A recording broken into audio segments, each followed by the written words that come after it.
रामचरितमानस विमल संतन जीवन प्राण, हिंदुआन को वेद सम यवन ही प्रकट कुरान।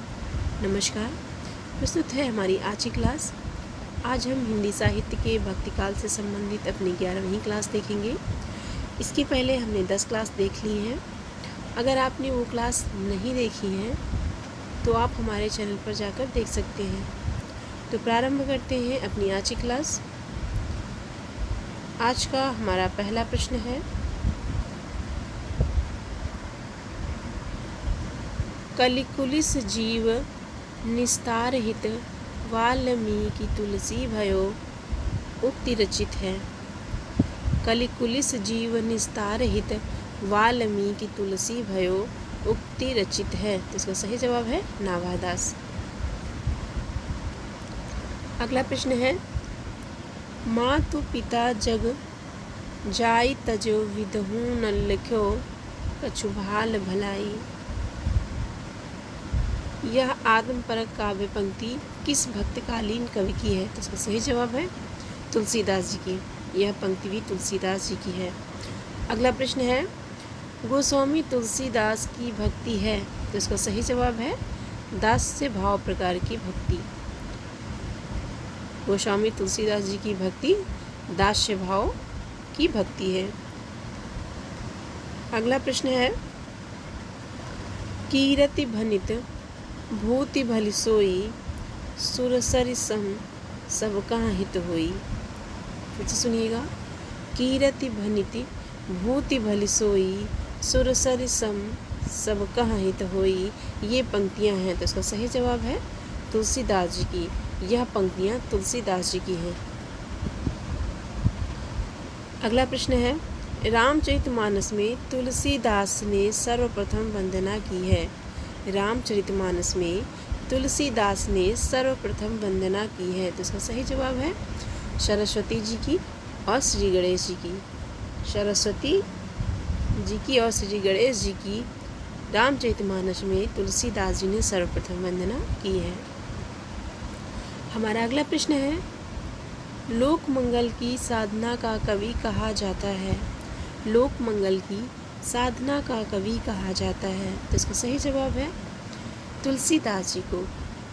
लोक मंगल की साधना का कवि तुलसीदास जी को कहा जाता है।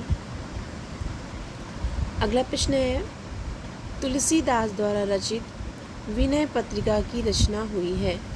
तुलसीदास द्वारा रचित विनय पत्रिका की रचना हुई है। तो इसका सही जवाब है ब्रजभाषा में। तुलसीदास द्वारा रचित ब्रजभाषा में विनय पत्रिका की रचना हुई है। और विनय पत्रिका में कितने पद हैं?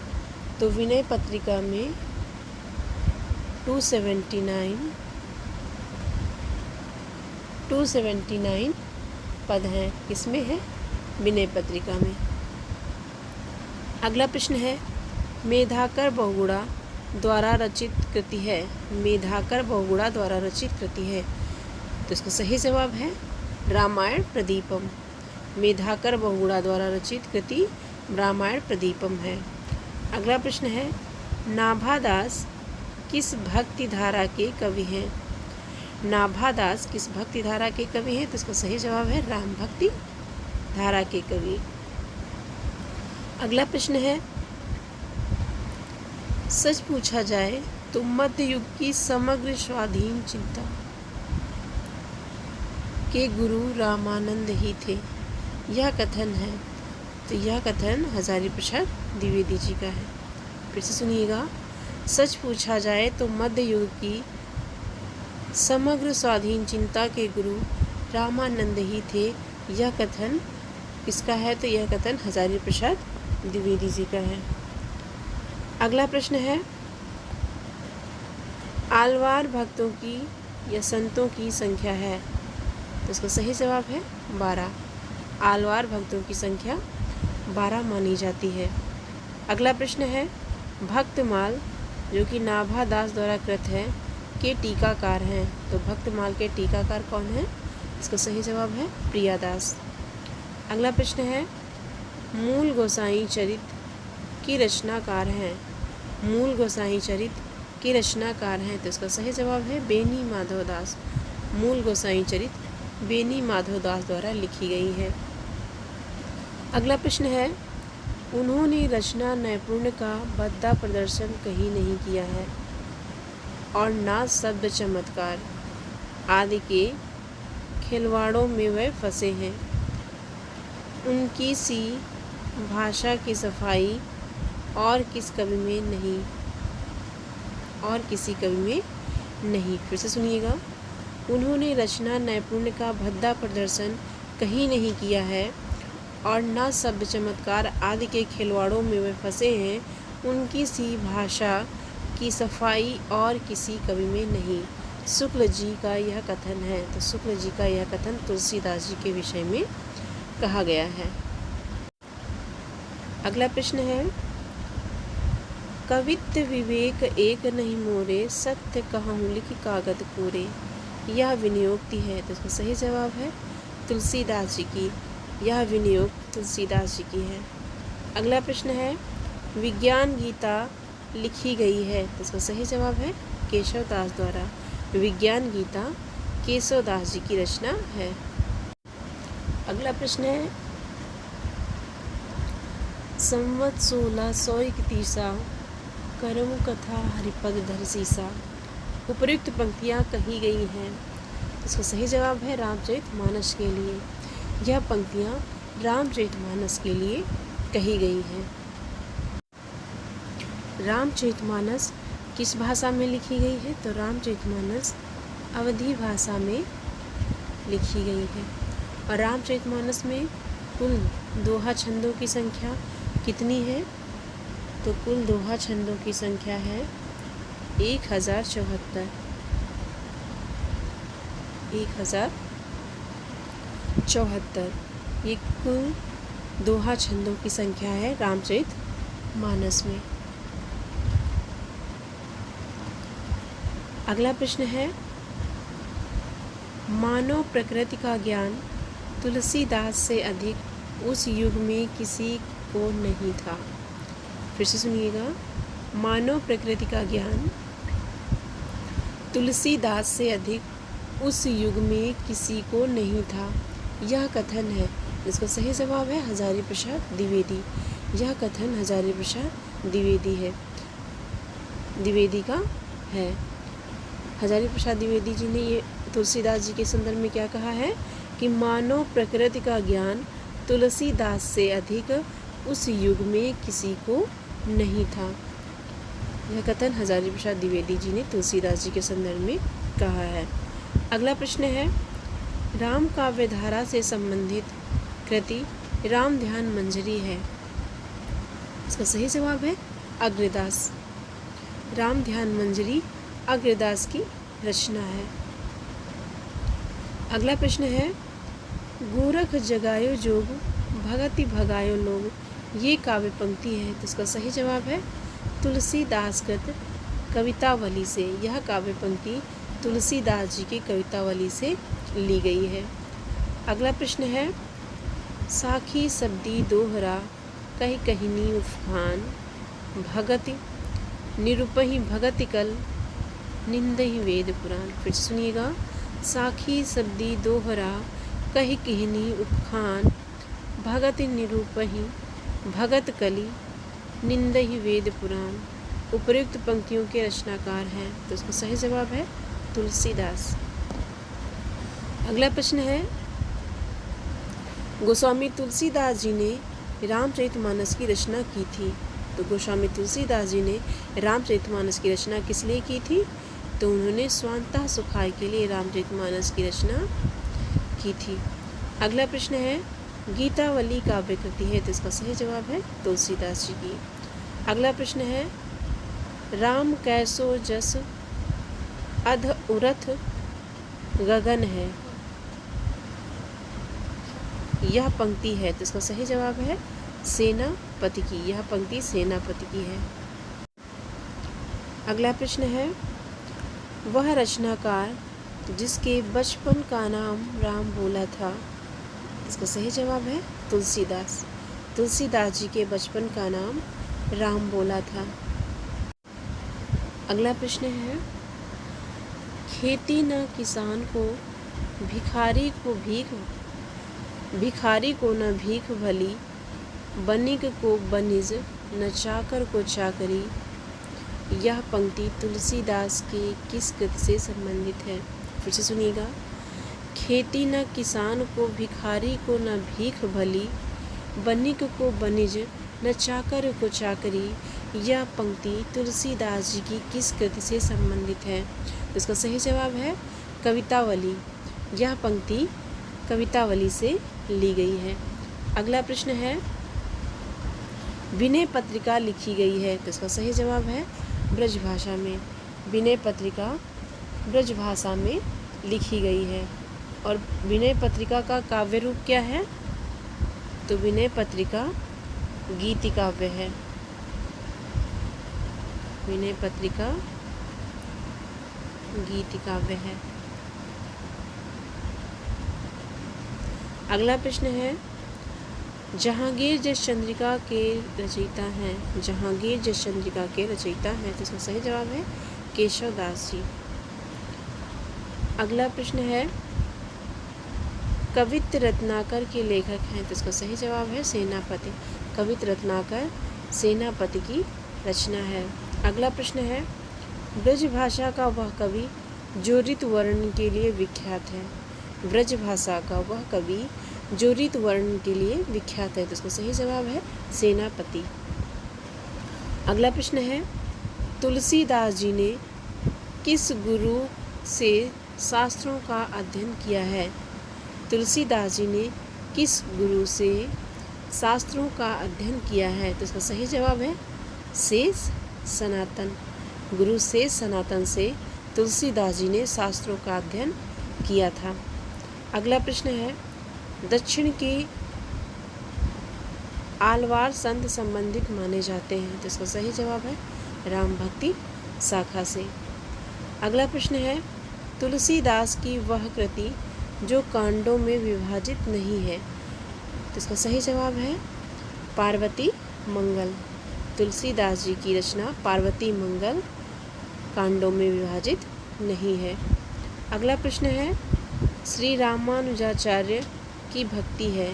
श्री रामानुजाचार्य की भक्ति है, तो इसका सही जवाब है दास्य भाव की। और तुलसीदास जी की भी भक्ति कैसी है? उनकी भी भक्ति दास्य भाव की है। अगला प्रश्न है, रामानंद के गुरु थे, तो इसका सही जवाब है राघवानंद। रामानंद के गुरु राघवानंद जी थे।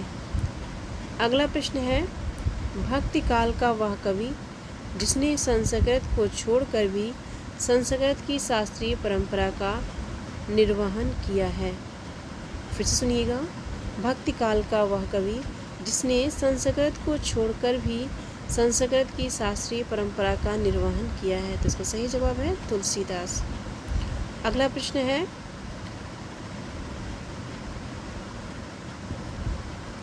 भक्ति रस का पूर्ण परिपाक जैसा विनय पत्रिका में देखा जाता है वैसा अन्यत्र नहीं। भक्ति रस का पूर्ण परिपाक जैसा विनय पत्रिका में देखा जाता है वैसा अन्यत्र नहीं।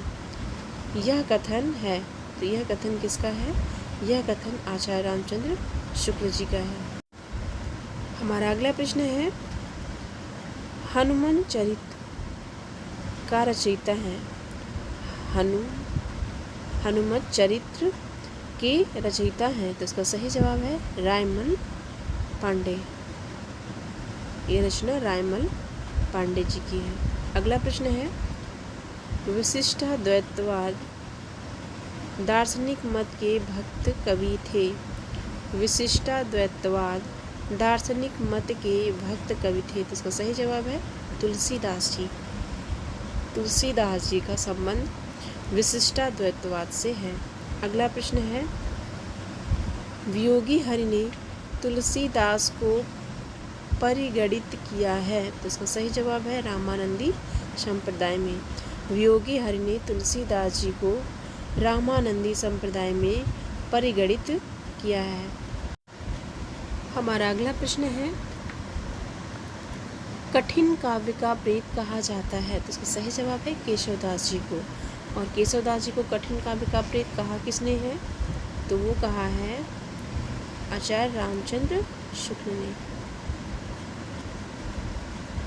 आचार्य रामचंद्र शुक्ल ने केशवदास जी को कठिन काव्य का प्रेत कहा है। अगला प्रश्न है रामचरितमानस की रचना प्रारंभ हुई। इसका सही जवाब है संवत 1631 विक्रम में। अगला प्रश्न है वह महाकवि जिसने तमिल भाषा में रामायण की रचना की। इसका सही जवाब है कंब। कंब ने तमिल भाषा में रामायण की रचना की है। अगला प्रश्न है आलवार भक्त कहा जाता है। तो इसका सही जवाब है वैष्णवों को। वैष्णव भक्तों को आलवार भक्त कहा जाता है। अगला प्रश्न है भक्तमाल की रचना की है। इसका सही जवाब है नाभादास। और नाभादास के गुरु कौन है? तो नाभादास जी के गुरु अग्रदास माने जाते हैं। अगला प्रश्न है श्री रामचरितमानस में वक्ता श्रोता के युग्म हैं। तो इसका सही जवाब है 4। श्री रामचरितमानस में वक्ता श्रोता के युग हैं। इसका सही जवाब है 4। वक्ता श्रोता के युग्म 4 हैं। कौन कौन से हैं? तो इसमें सबसे पहले शिव पार्वती वक्ता श्रोता का पहला युग्म है शिव पार्वती जी का। उसके बाद याज्ञवल्क्य और भरद्वाज जी का है। उसके बाद काकभूषुंडी और गरुड़ जी का है। और लास्ट में जो चौथा है वह तुलसीदास जी और संतों का युग्म है। अगला प्रश्न है बुद्ध देव के बाद भारत में सबसे बड़े लोकनायक तुलसीदास हैं। ये असाधारण प्रतिभा लेकर उत्पन्न हुए। यह कथन है। फिर से सुनिएगा बुद्ध देव के बाद भारत में सबसे बड़े लोकनायक तुलसीदास हैं। ये असाधारण प्रतिभा लेकर उत्पन्न हुए। यह कथन है। तो इसका सही जवाब है जॉर्ज ग्रियर्सन। अगला प्रश्न है प्रेम और श्रृंगार का ऐसा वर्णन जो बिना लज्जा और संकोच के सबके सामने पढ़ा जा सके गोस्वामी जी का ही है। फिर से सुनिएगा प्रेम और श्रृंगार का ऐसा वर्णन जो बिना लज्जा और संकोच के सबके सामने पढ़ा जा सके गोस्वामी जी का ही है। यह कथन है। तो इसका सही जवाब है आचार्य रामचंद्र शुक्ल का। यह कथन आचार्य रामचंद्र शुक्ल का है। अगला प्रश्न है संत हृदय नवनीत समाना। यह उक्ति है। संत हृदय नवनीत समाना यह उक्ति है। तो यह उक्ति तुलसीदास जी की है। और कहाँ से ली गई है? तो ये रामचरितमानस से ली गई है। अगला प्रश्न है तुलसीदास रचित विनय पत्रिका में पदों की कुल संख्या है। तो अभी मैंने पहले भी बताया था 279। विनय पत्रिका में कुल पदों की संख्या 279 है। और विनय पत्रिका किस प्रकार का काव्य है? तो यह गीत काव्य है। अगला प्रश्न है राम भक्ति शाखा में रसिकोपासना का समावेश किया है। राम भक्ति शाखा में रसिकोपासना का समावेश किया है। तो किसने किया है? सही जवाब है अग्रदास। अगला प्रश्न है विनय पत्रिका में काशी के लिए रूपक वर्णित है। विनय पत्रिका में काशी के लिए रूपक वर्णित है। तो इसका सही जवाब है कामधेनु का। अगला प्रश्न है मांगत तुलसीदास करजोरे बसहि राम सिय मानस मोरे। फिर से सुनिएगा मांगत तुलसीदास करजोरे बसहि राम सिय मानस मोरे। उपर्युक्त पंक्ति में याचना की गई है। तो इसका सही जवाब है भगवान गणेश जी से। तुलसीदास जी यह याचना भगवान गणेश जी से करते हैं। अगला प्रश्न है केलांग ने तुलसी की भाषा को कहा है। केलांग ने तुलसीदास जी की भाषा को कहा है। तो इसका सही जवाब है पुरानी वैश्यवाणी। अगला प्रश्न है को नृप हो हमहि कहानी चेरी छाड़ी अब होव की रानी। फिर से सुनिएगा। को नृप हो हमही कहानी, चेरी छाड़ी अब होव की रानी। रामचरितमानस में प्रस्तुत पंक्तियाँ कही गई हैं। तो इसका सही जवाब है मंथरा द्वारा। यह पंक्ति मंथरा द्वारा कही गई है। अगला प्रश्न है, रामचरितमानस की रचना में कुल समय लगा।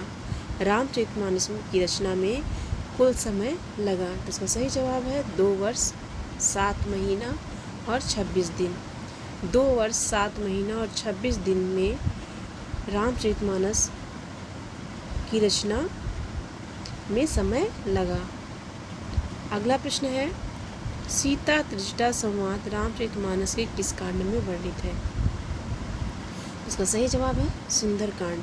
सीता त्रिजटा संवाद रामचरितमानस के सुंदरकांड में वर्णित है। अगला प्रश्न है, शुक्ल जी की दुर्बलता यह थी कि वह भारत के हर कवि को तुलसी की कसौटी पर और हर पात्र को राम के आदर्श पर कसकर ही स्वीकार करते थे। यह कथन है। फिर से सुनिएगा। शुक्ल जी की दुर्बलता यह थी कि वह भारत के हर कवि को तुलसी की कसौटी पर और हर पात्र को राम के आदर्श पर कसकर ही स्वीकार करते थे। यह कथन है। तो इसका सही जवाब है डॉक्टर गणपति चंद्र गुप्त का। यह कथन डॉक्टर गणपति चंद्र गुप्त का है। अगला प्रश्न है, रामचरितमानस में कितने कांड या सोपान हैं। रामचरितमानस में कितने कांड या सोपान हैं। तो इसका सही जवाब है 7। कौन कौन से हैं तो इसका क्रम देख लीजिए। सबसे पहले आएगा बालकांड।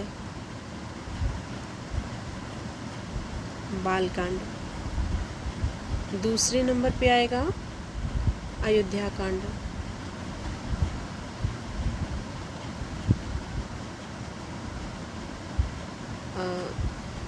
अयोध्या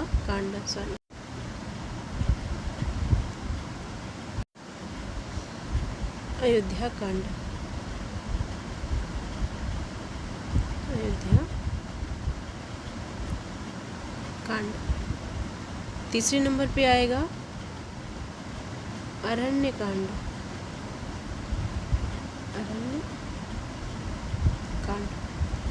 चौथा किष्किंधा कांड।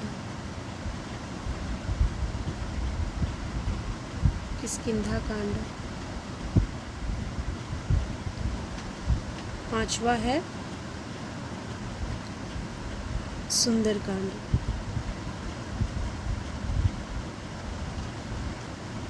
छठा है लंका कांड।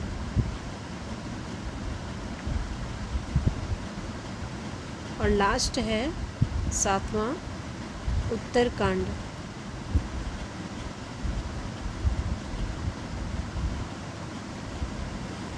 तो ये इन कांडों का या सोपानों का सही अनुक्रम है। सबसे पहले बालकांड आएगा, उसके बाद अयोध्या कांड आएगा, उसके बाद अरण्य कांड आएगा, फिर चौथे नंबर पर किष्किंधा कांड आएगा, 5वें नंबर पे सुंदरकांड आएगा, 6ठे नंबर पे लंका कांड आएगा और 7वें नंबर पर यानी कि अंतिम कांड उत्तरकांड होगा।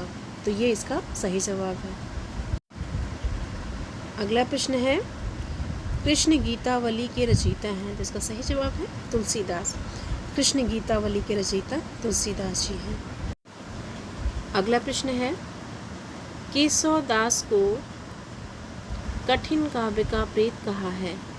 केशव को कठिन काव्य का प्रेत कहा है। तो इसका सही जवाब है आचार्य रामचंद्र शुक्ल। आचार्य रामचंद्र शुक्ल जी ने केशवदास जी को कठिन काव्य का प्रेत कहा है।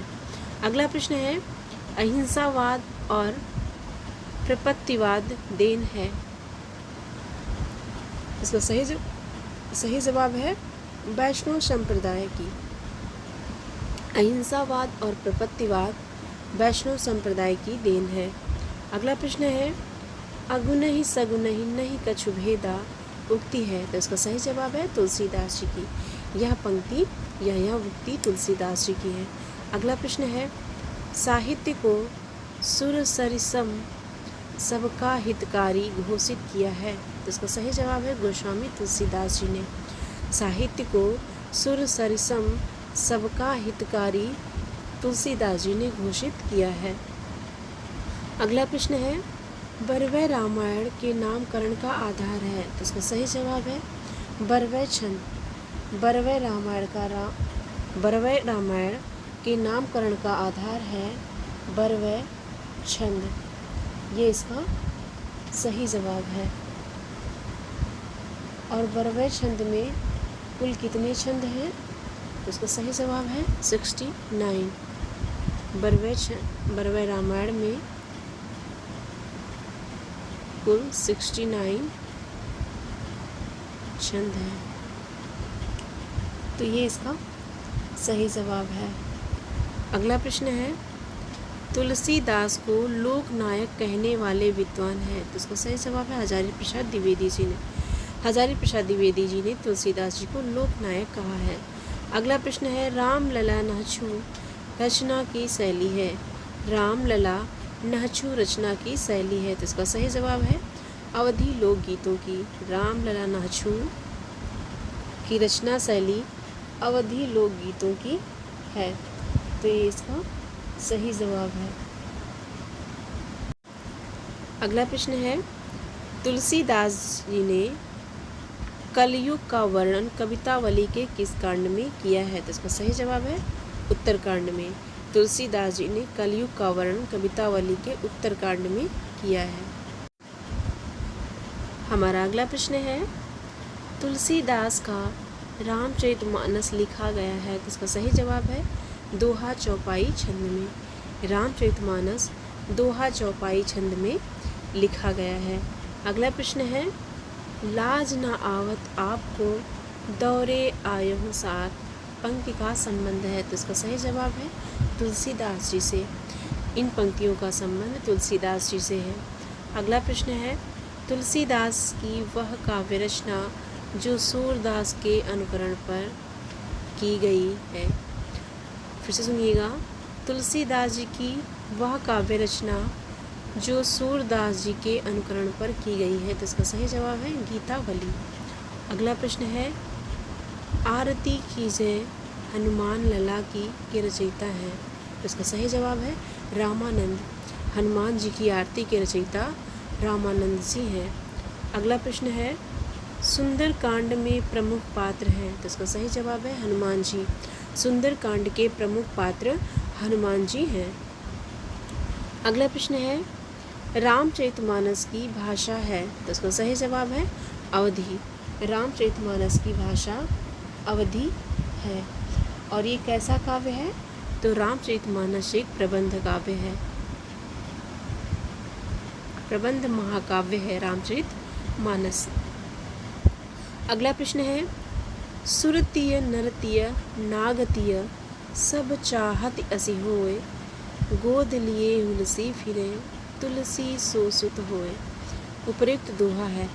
तो ये दोहा तुलसीदास जी का भी है और रहीमदास जी का भी है। ऊपर की लाइन तुलसीदास जी की है और नीचे की लाइन रहीमदास जी की है। तो सुरतीय नरतीय नागतीय सब चाहत असी होए, यह पंक्ति तुलसीदास जी की है। और गोद लिए हुलसी फिरे तुलसी सो सुत होए, यह पंक्ति रहीमदास जी की है। तो ये इसका सही जवाब है। अगला प्रश्न है, वह कवि जिसके आधार पर आचार्य रामचंद्र शुक्ल ने अपने साहित्यिक प्रतिमान निर्धारित किए। इसका सही जवाब है तुलसीदास जी। आचार्य रामचंद्र शुक्ल ने अपने साहित्यिक प्रतिमान तुलसीदास जी पर निर्धारित किए हैं या तुलसीदास जी के आधार पर निर्धारित किए हैं। अगला प्रश्न है, हरि अनंत हरि कथा अनंता कहाँ ही सुनहि बहुविधि सब संता। राम कथा के प्रसंग में तुलसीदास ने यह बात कहलवाई है। तो इसका सही जवाब है शिव जी से। हरि अनंत हरि कथा अनंता, कहाँ ही सुनहि बहुविधि सब संता। यह बात तुलसीदास जी ने शिव जी से कहलवाई है। अगला प्रश्न है पार्वती मंगल रचित ग्रंथ है। पार्वती मंगल रचित ग्रंथ है, तो इसका सही जवाब है तुलसीदास जी द्वारा। अगला प्रश्न है लोक मंगल की भावना के श्रेष्ठ कवि हैं, तो इसका सही जवाब है तुलसीदास जी। लोक मंगल की भावना के सर्वश्रेष्ठ कवि तुलसीदास जी हैं। अगला प्रश्न है केसो कही न जाए का कहिए, देखत तव रचना विचित्र अति, समुझी मन ही मन रहिए। के रचयिता हैं, तो इसका सही जवाब है तुलसीदास जी। इन पंक्तियों के रचयिता तुलसीदास जी हैं। अगला प्रश्न है कवि केशव दास की वह कृति जो अपने वर्ण विषय की अपेक्षा छंदों की विविधता में भटक गई लगती है। फिर से सुनिएगा, कवि केशव दास की वह कृति जो अपने वर्ण विषय की अपेक्षा छंदों की विविधता में भटक गई लगती है, तो वो कौन सी रचना है? उसका सही जवाब है रामचंद्रिका। और रामचंद्रिका को छंदों का अजायब घर भी कहा जाता है। अगला प्रश्न है अवधी भाषा की शब्दावली को साहित्य की परिनिष्ठित शब्दावली बनाने का प्रथम श्रेय इन्हें दिया जाता है। फिर से सुनिएगा, अवधी भाषा की शब्दावली को साहित्य की परिनिष्ठित शब्दावली बनाने का प्रथम श्रेय इन्हें दिया जाता है, तो इसका सही जवाब है किन्हें दिया जाता है? तो ये दिया जाता है गोस्वामी तुलसीदास जी को। अगला प्रश्न है गोस्वामी तुलसीदास जी की कुल कितनी कृतियों में उत्तरकांड संबंधी वर्णन प्राप्त हुए हैं? तो इसका सही जवाब है 4। तुलसीदास जी के कुल 4 कृतियों या रचनाओं में उत्तरकांड संबंधी वर्णन प्राप्त होते हैं। अगला प्रश्न है तुलसीदास की वह रचना जो उन्होंने कलिकाल से मुक्ति पाने हेतु लिखी। तुलसीदास जी की वह रचना जो उन्होंने कलिकाल से मुक्ति पाने हेतु लिखी, तो इसका सही जवाब है विनय पत्रिका। अगला प्रश्न है रामचरितमानस में विभत्स रस का प्रयोग मिलता है, तो इसका सही जवाब है अरण्यकांड और लंका कांड में। विभत्स रस का प्रयोग अरण्यकांड और लंका कांड में किया गया है। अगला प्रश्न है सीता को प्रधानता देकर लिखा गया काव्य सीतायन के रचयिता हैं। सीता को प्रधानता देकर लिखा गया काव्य सीतायन के रचयिता हैं, तो इसका सही जवाब है रामप्रिया शरण। सीतायन के रचयिता रामप्रिया शरण है। अगला प्रश्न है भक्तिमाल के रचयिता नाभादास के गुरु का नाम था, तो इसका सही जवाब है अग्रदास। नाभादास जी के गुरु का नाम अग्रदास है। और भक्तिमाल रचना किसकी है? तो ये रचना नाभादास जी की है। अगला प्रश्न है लोकनायक वही हो सकता है जो समन्वय करने का अपार धैर्य लेकर आया हो। उनका सारा काव्य समन्वय की विराट चेष्टा है। तुलसीदास जी के संदर्भ में यह कथन है, तो इसका सही जवाब है हजारी प्रसाद द्विवेदी। हजारी प्रसाद द्विवेदी का यह कथन है कि लोकनायक वही हो सकता है जो समन्वय करने का अपार धैर्य लेकर आया हो। उनका सारा काव्य समन्वय की विराट चेष्टा है। तो तुलसीदास जी के संदर्भ में ये कथन हजारी प्रसाद द्विवेदी जी का है। हमारा अगला प्रश्न है रूपकों का बादशाह कहा जाता है, तो इसका सही जवाब है तुलसीदास जी को। रूपकों का बादशाह तुलसीदास जी को कहा जाता है। अगला प्रश्न है गोस्वामी जी के पिता का नाम था, तो गोस्वामी जी के पिता का नाम आत्माराम था और माता का नाम तुलसी था। अगला प्रश्न है रामानंद ने किस पुस्तक में अपनी पूरी गुरु परंपरा का उल्लेख किया है, तो इसका सही जवाब है रामाचरण पद्धति में। रामाचरण पद्धति में रामानंद ने अपनी पूरी गुरु परंपरा का उल्लेख किया है। हमारा अगला प्रश्न है अष्टयाम नामक पुस्तक में वर्णन है, तो इसका सही जवाब है भगवान राम की दिनचर्या का वर्णन। अगला प्रश्न है राम रक्षा स्तोत्र, राम रक्षा स्तोत्र रचना के लेखक हैं, तो इसका सही जवाब है रामानंद। अगला प्रश्न है मैं पुनि निज गुरु सन सुनी कथा सुसु कर खेत, यह कथन है, तो इसका सही जवाब है तुलसीदास जी का। यह कथन तुलसीदास जी का है। अगला प्रश्न है रामचरितमानस के ज्ञान दीपक प्रसंग वर्णित है, रामचरितमानस के ज्ञान दीपक प्रसंग वर्णित है, तो इसका सही जवाब है उत्तरकांड में। ज्ञान दीपक प्रसंग उत्तरकांड में वर्णित है। अगला प्रश्न है तुलसीदास द्वारा शारीरिक पीड़ा से मुक्ति हेतु लिखा गया ग्रंथ है, तो इसका सही जवाब है हनुमान बाहुक। तुलसीदास द्वारा शारीरिक पीड़ा से मुक्ति हेतु लिखा गया ग्रंथ हनुमान बाहुक है।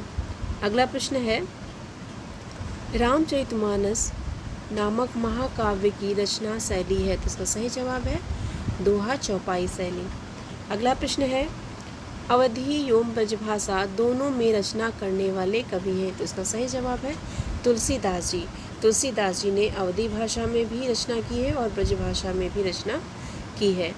अगला प्रश्न है तुलसीदास की वह रचना जिसका संबंध ज्योतिष से है, तो इसका सही जवाब है रामाज्ञा प्रश्नावली। रामाज्ञा प्रश्नावली का संबंध ज्योतिष शास्त्र से है। अगला प्रश्न है तुलसीदास की वह रचना जिसमें संत महंतों के वर्णन के लक्षण वर्णित हैं, फिर से सुनिएगा, तुलसीदास की वह रचना जिसमें संत महंतों के लक्षण वर्णित हैं, तो इसका सही जवाब है वैराग्य संदीपनी में। वैराग्य संदीपनी में संत महंतों के लक्षण वर्णित हैं।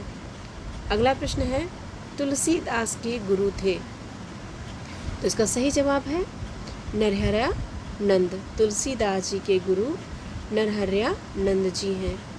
और इसके पहले जिनसे तुलसीदास जी ने शास्त्रों का अध्ययन किया था वो कौन से गुरु थे, तो उनका नाम था शेष सनातन।